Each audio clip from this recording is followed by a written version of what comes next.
meus queridos, sejam muito bem-vindos à nossa aula de língua portuguesa. Eu sou a professora Vanessa Mafra. Vamos verificar o nosso conteúdo? Aula de número 5, objeto de conhecimento, o romantismo brasileiro, originalidade e imitação, detalhamento, romantismo e intertextualidade. Muito bem, então vamos para a nossa aula.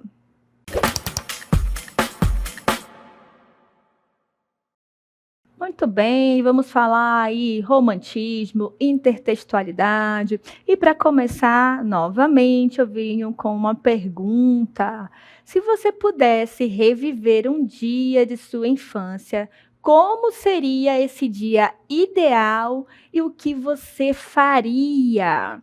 E aí, né? A gente está falando aqui de infância, relembrar o nosso passado, saudade, será, do nosso passado? Uma idealização do passado, da infância.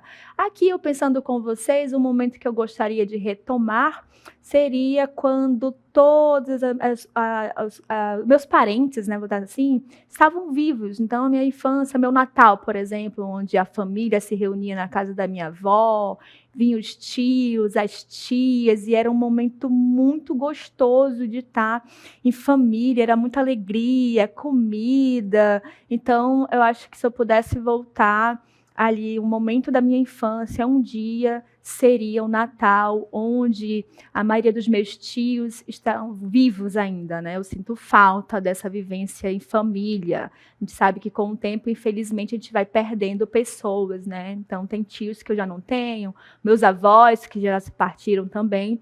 Então, eu gostaria de voltar a esse momento, onde todos os meus avós e os meus tios estão vivos e confraternizando ali no momento de muita alegria, que é o Natal para a gente, né? Então, fica aí. Que momento da vida de vocês gostariam de reviver por um dia, tá? Então, relembrando aí sobre saudade da infância, de um momento, né, tão gostoso, a gente vai falar aqui, então, de um poema que também traz esse lado da saudade, saudade da infância, da minha infância querida, que os anos não trazem mais. Vocês sabem de quem que eu estou falando? Então, prestem atenção. Meus 8 anos. Oh, que saudades que tenho da aurora da minha vida, da minha infância querida, que os anos não trazem mais. Que amor, que sonhos, que flores, naquelas tardes fagueiras, à sombra das bananeiras, debaixo dos laranjais. Autor, Casimiro de Abreu. Muito bem, então veja aí que nosso autor Casimiro de Abreu, com seu poema Meus 8 Anos, está falando aí sobre a saudade, né? Oh, que saudade que tenho da aurora de minha vida, da minha infância querida, que os anos não trazem mais. Traz ali uma idealização da sua infância, saudade, e vai descrevendo, fala ali das bananeiras, laranjeiras, né? Mostrando ali a natureza como algo também representando essa inocência, né? Essa saudade que ele tem da infância, que para ele foi muito boa, certo?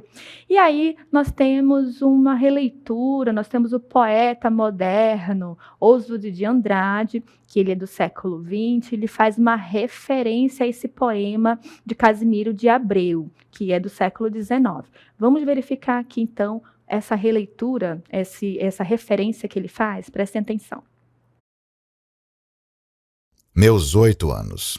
Oh, que saudades que tenho da aurora de minha vida, das horas de minha infância que os anos não trazem mais, naquele quintal de terra da rua de Santo Antônio, debaixo da bananeira, sem nenhum laranjais.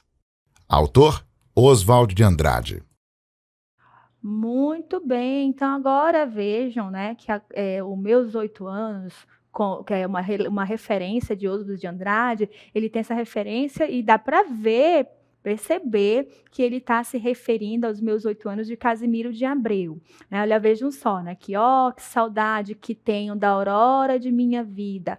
Esse início aqui é visível que ele pegou, copiou igual aos meus 8 anos de Casimiro de Abreu. Logo em seguida vem dizendo assim, ó: "Das horas de minha infância que os anos não trazem mais, naquele quintal de terra da rua de Santo Antônio, debaixo da bananeira, sem nenhum laranjade". Perceba que lá do Casimiro de Abreu, ele tem aquele saudosismo, ele traz ali uma idealização da infância dele, uma inocência, algo gostoso. Já aqui, nos meus 8 anos do Oswald de Andrade, ele traz uma pegada diferente, né? Ele não tem a questão da idealização, ele representa aqui a saudade de uma forma mais realista, né? Tanto que ele fala assim, olha, sem nenhum laranjais, ele mostra ali que ele tira essa natureza como algo da inocência, né? Que lá no poema do Casimiro de Abreu, ele traz a natureza representando isso, tá? Aí olha só como ele fala assim: "Na minha infância, que os anos não trazem mais, naquele quintal de terra". Então veja que, ó, é batido, quintal de terra, é batido, não tem essa: "Ai, tudo lindo, tudo idealizado, olha aqui a natureza". Então ele corta esse lado de idealização da natureza, ele corta esse lado de idealização de uma infância tão idealizada, tão linda, né. Então ele pega aí que a infância é boa, mas que é importante também saber viver o agora, né. Então ele dá uma mudança, tá. Apesar de a gente conseguir perceber a referência que ele faz. Meus 8 anos, o mesmo título, a primeira, a segunda primeiro e segundo verso, a mesma pegada, escrita igual ao de Casimiro de Abreu, certo? Então aqui nós temos 2 escritores, como eu comentei com vocês, o Casimiro de Abreu, que ele é um escritor lá do romance, do romantismo, né, e Oswald de Andrade, que ele é modernista, né, então ali ele tem essa pegada, ele traz uma crítica nesse sentido, tá bom? E aí eu pergunto para vocês, né, se vocês já leram um texto que lembra outro. Já perceberam assim: "Ah, eu li um texto, olha, já eu consigo identificar que lembra tal texto, lembra tal imagem", enfim, né. Lembrando que quando a gente fala de texto, texto não é só o que é escrito, também é imagem, né. Então a gente pode ver uma imagem que remete a outra e assim por diante, né.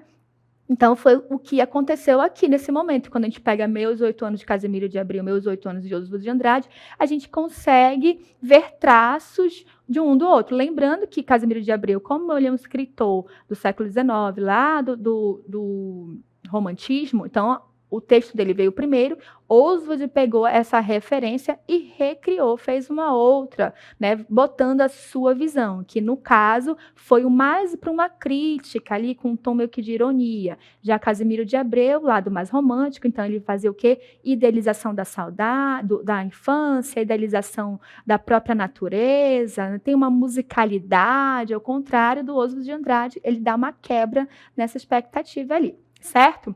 Então, vamos aqui, já que a gente já sabe que um texto pode dialogar com o outro, trazer essas referências, aí eu pergunto para vocês, né, o que será que tem ali a questão do romantismo e a intertextualidade, né? Vamos lá então verificar, né? O romantismo e a intertextualidade, que é a nossa temática da nossa aula. Aí eu pergunto, vocês lembram o que é romantismo? Intertextualidade, vocês lembram, já ouviram ou não? Se não lembram, né? Então, o que essas palavras significam? Vocês sabem o que essas palavras significam? Vocês conseguem lembrar?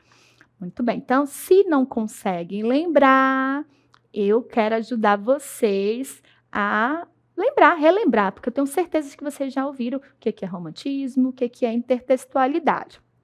Certo? Então, para nos ajudar a relembrar o conceito tanto de romantismo como de intertextualidade, eu vou fazer aqui, vou chamar uma convidada super especial. Quem será? Quem será? A nossa querida Sofia. Vem, Sofia!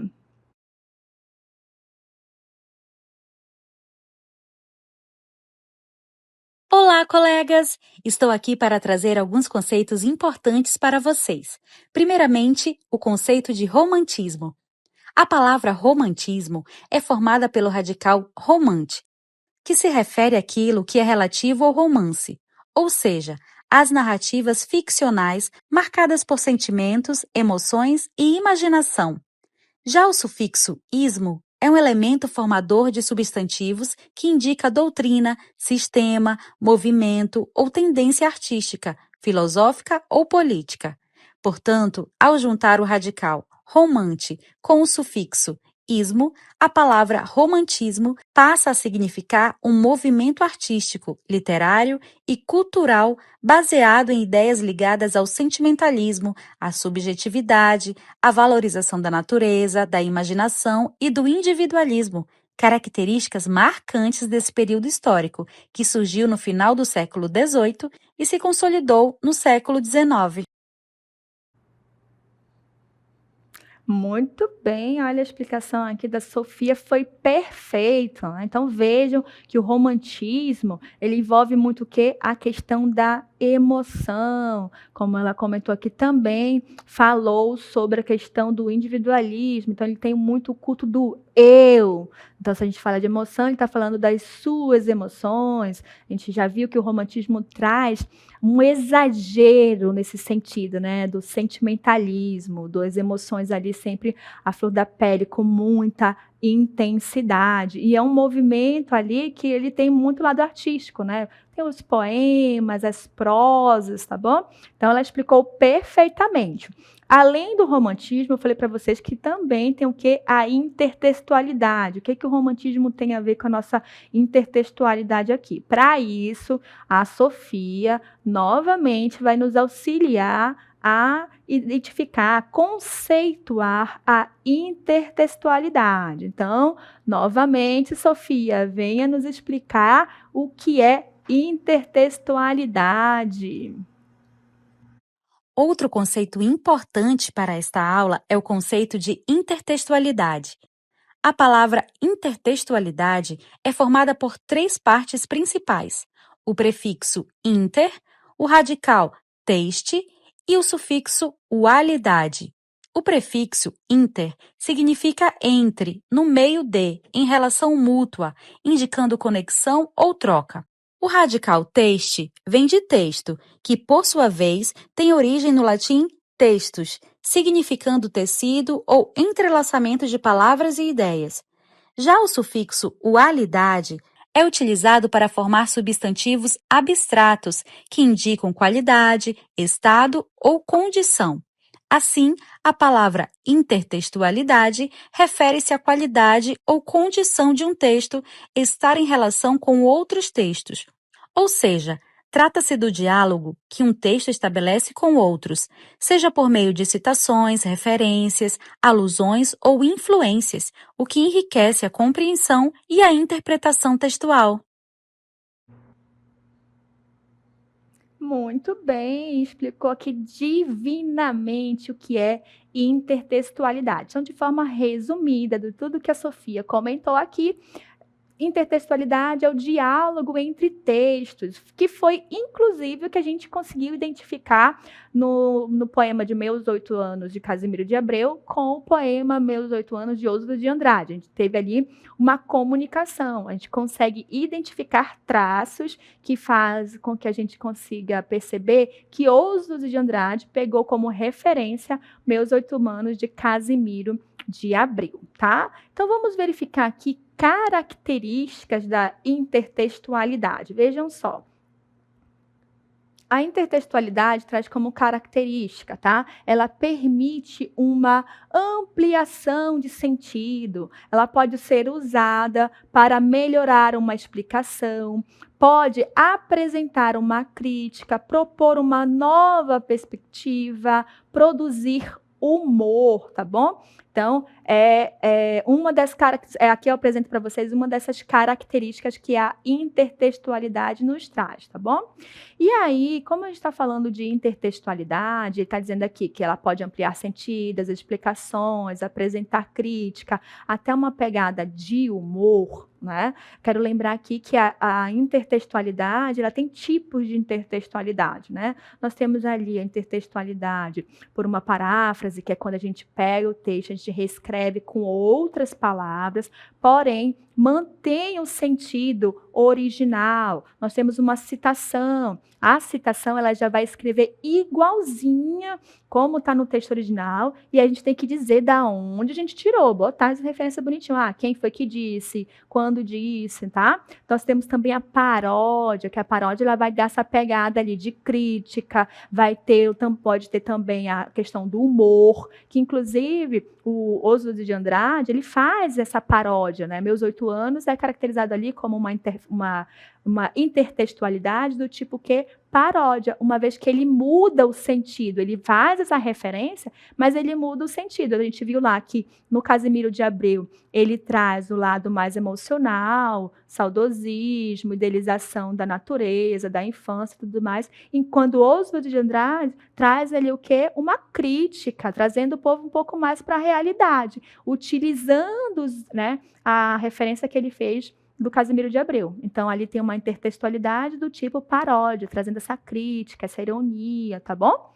Muito bem. Então, aí eu pergunto para vocês, né? Qual a importância do romantismo e da intertextualidade para os estudos, né? E para o nosso cotidiano? Qual é aí a importância? Para isso, agora eu convido vocês a assistir uma entrevista. Prestem atenção. Olá, queridos alunos da EJA. Então, hoje nós temos uma pessoa muito especial, a nossa convidada, Socorro Levi, professora de redação. Seja bem-vinda, professora. Se apresente, por favor. Obrigada, Dani, pelo convite. Eu sou a professora Socorro Levi, como a Dani falou, eu trabalho com redação e é uma honra estar aqui. Nós aqui nos sentimos honrados. Então, vamos começar o nosso diálogo, né, sobre leitura, produção. A primeira pergunta é o seguinte, professora. O que seria esse fenômeno na linguagem chamada referência textual? Pois bem, é o contato, né? É um diálogo de um texto com outro texto, com uma parte do texto, ou com outro texto de um outro momento. É como você fez lá com Casimiro de Abreu e o Oswald. Então, é um contato de dois textos em que o Oswald, por exemplo, fez uma releitura, trouxe essa leitura para o século, né? Para o contexto social dele daquele momento. Olha que maravilha, que rico! Vamos então à nossa segunda pergunta.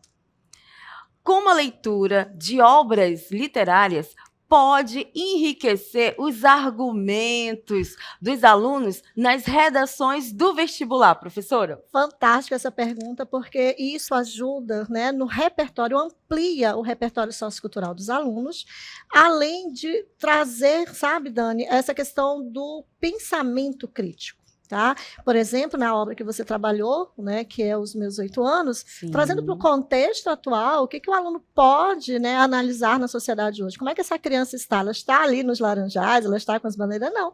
A gente tem crianças que sofrem abuso, né, que são violentadas, que passam fome. Olha só a realidade, olha esse contexto hoje, que esse aluno vai fazer essa relação e vai olhar a sociedade, a realidade dele de forma crítica. Olha só. Olha, que rico esse repertório cultural. Vamos então à nossa terceira pergunta. Em tempos de internet, redes sociais, ainda vale a pena ler livros clássicos? Qual a sua opinião, professora Socorro Levi? Nossa, sem dúvida, né? Sem dúvida, ler clássico é muito importante. Claro que esse momento de redes sociais, nós temos muitas informações, né, nas redes, mas claro que informações muitas vezes sem aprofundamento. E a literatura, ela é riquíssima, né? E nos dá um embasamento crítico sobre a realidade. Então, o aluno, ao ler uma obra, por exemplo, né, Memórias Póstumas de Brás Cubas, Sim. ele vai fazer, Machado né, de Machado de Assis, ele vai fazer uma relação, né, do contexto lá de Machado com o contexto hoje, né? Ele vai fazer essa relação entre passado e presente, e ele vai perceber, nossa, naquela época, né, já tínhamos preconceito, como estamos hoje? Olha só essa questão dessa análise que ele faz. Então, o clássico vai fazê-lo refletir sobre a realidade que ele está inserido naquele momento. Que Então, é maravilha. muito importante, porque temos um aluno agora crítico, Sim. né? Um aluno que reflete sobre o seu contexto, sobre a sua realidade. Então, obras fantásticas, como Machado de Assis, leitura de Machado de Assis, Cassimiro de Abreu, como nós falamos ainda agora, e outras obras literárias, né? Como eu adoro, por exemplo, posso citar, Dani, uma obra Pode. fantástica, que é a obra da... nós temos, além deles, na literatura, a gente tem Graciliano Ramos, né, Vidas Secas, que a gente não pode esquecer, que também faz uma abordagem muito crítica sobre a realidade, né, dos nordestinos, e a gente questiona, e hoje, como é que estamos? Né? Fala do Fabiano, né? Fala ali da questão da alfabetização, que ele não tem instrução, e a gente começa a analisar o nosso contexto hoje, qual é a relevância da educação hoje, né, para a sociedade. Então, veja aí. Que maravilha! Então, alunos da EJA, espero que vocês tenham gostado da nossa convidada de hoje, professora Levi. Muito obrigada pela sua presença. Dani, eu que amei Espero o convite. poder tê-la em outros momentos para enriquecer aí os estudos dos nossos alunos da EJA. Você pode se despedir. Ai, gente, obrigada pelo convite. Claro, qualquer coisa, pode me chamar, que eu adoro falar de redação. Muito bem, então vejam aí como a nossa entrevistada comentou a importância da gente fazer essas releituras e ser críticos, né? Para contribuir para o nosso conhecimento, para contribuir ali na hora do vestibular, de escrever uma redação, tá bom? Então é importante pegar e fazer essas releituras, conseguir identificar essa intertextualidade, tá? Os textos se comunicam, tá? Então, para continuar a nossa aula, vamos verificar, então, mais um pouquinho de intertextualidade. Vejam só, aqui um exemplo de intertextualidade entre o romantismo e o hino nacional brasileiro. O que será que tem aí o romantismo dentro do hino nacional? Vocês sabiam que tem aí esse diálogo? Vejam só, Canção do Exílio.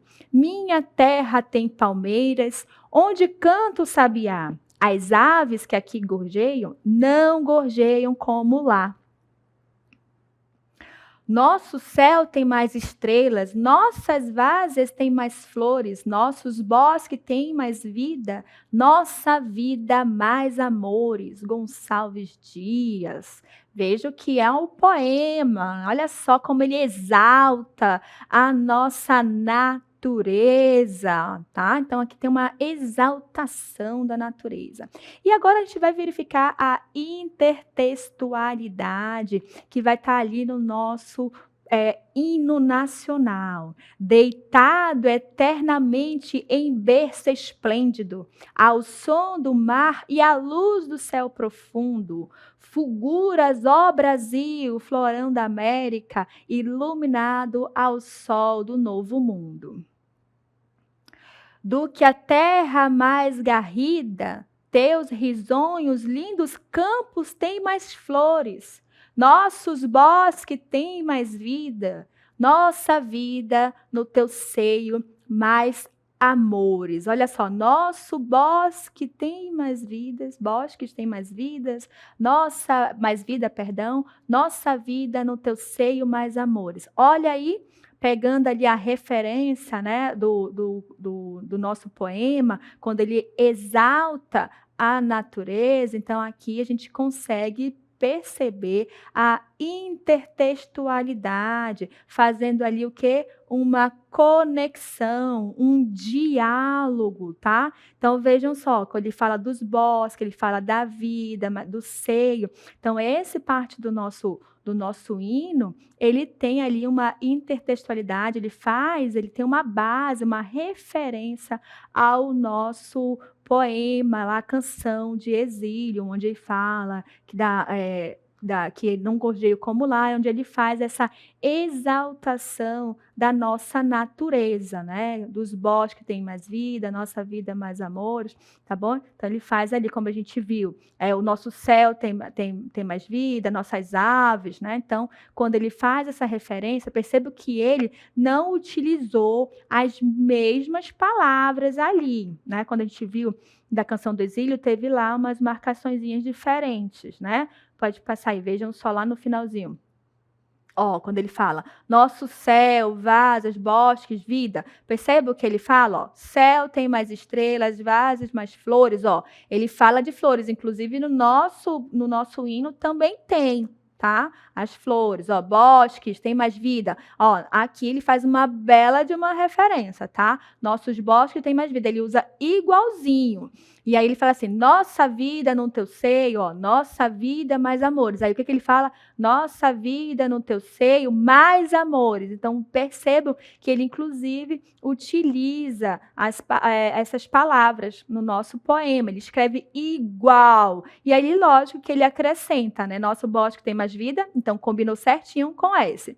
E depois, nossa vida mais amores, onde ele acrescenta no teu seio. Então é visível esse diálogo, tá? Essa intertextualidade. Então, aqui a gente consegue perceber o traço do romantismo, né? Que faz ali uma exaltação da natureza, mostra essa natureza como algo inocente, inclusive como a nossa identidade, porque a gente sabe que aqui o nosso Brasil tem belezas mesmo maravilhosas, então ele faz essa exaltação da natureza, sempre focando ali no lado mais de saudades, né? E é exatamente essa pegada que nós temos no nosso hino, tá? Exaltação da nossa natureza, certo?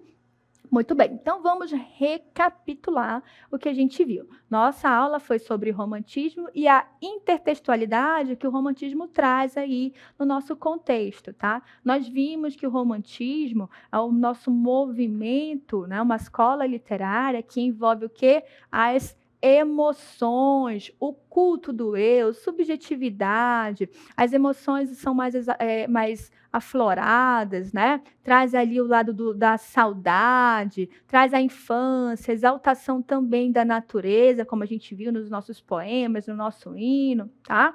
E aí falamos de intertextualidade, mostramos ali como os textos podem se dialogar, quando a gente trouxe a questão dos dois poemas, né? Meus 8 anos, um era de Casimiro de Abreu, outro de Oswald de Andrade, a gente viu que ali tinha um diálogo, onde ele consegue fazer uma referência a um texto que foi escrito bem antes, mas a gente consegue identificar. E depois a gente viu a intertextualidade entre o poema Canção de Exílio com um trecho do hino nacional, né? Então a gente viu ali que a intertextualidade é esse diálogo entre textos que podem ser feitos de diversas formas, como uma paráfrase, citação, ou até mesmo uma paródia, que a gente viu que lá no Oswald de Andrade ele traz essa paródia porque ele traz o quê? Uma crítica, tá? Traz ali um tom meio irônico. Então, quando há essa mudança do sentido ali, já pode se enquadrar na questão da paródia. Se fosse escrito com outras palavras, mas mantendo o sentido, aconteceu o quê? Uma paráfrase, que foi o que aconteceu lá no hino nacional junto com a Canção de Exílio. Ele mantém esse sentido de exaltação, certo? Então, ali a intertextualidade aconteceu através de uma paráfrase, certo? Muito bem, a nossa aula fica por aqui. Eu espero que vocês tenham gostado e até a próxima. Tchau, tchau.